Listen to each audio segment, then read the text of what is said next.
بسم الله الرحمن الرحیم. نن زموږ د ډسکشن ټاپک دی کینګډم فنجای. نن به موږ کینګډم فنجای ښه په ډیټیل سره ډسکس کوو. راځو د دې کریکټریسټکس وایو ښه په ډیټیل سره. دې آر یونی سیلولر آر ملټي سیلولر یوکریاټس. په دې کینګډم کې چې کوم ارګانیزم دی هغه به یوکریاټس وي، خو یا به یونی سیلولر وي او یا به ملټي سیلولر وي.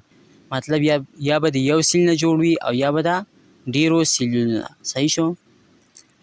دې لیک کلوروفیل، په دې کې به کلوروفیل موجود نه وي. نو کلوروفیل چې پکې ته موجود نه وي نو فوټوسینتیسیس به پکې ته نه کېږي. چې فوټوسینتیسیس پکې نه کېږي نو دا به هیټروټرافس وي. They live as saprophytes or parasites.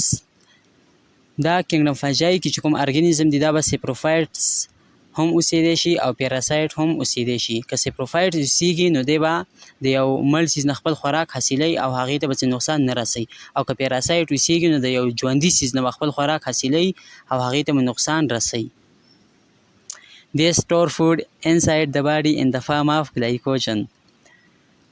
دوی به خپل په جسم کې خوراک سټور کوي د ګلایکوجن په فارم کې، لکه څنګه چې هیومن خپل په جسم کې خوراک سټور کوي.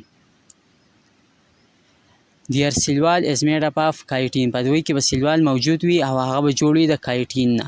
کایټین چې دی دا کاربوهایډریټس دي، پولیسیکراید. اگزامپل آر ییسټ.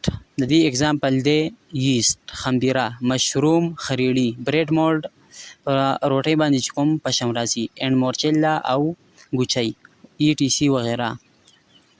دا مشروم دی، دا داسې وینئ. صحیح شو؟ دا مشروم دی او دا مورچیلا ګوچۍ دی.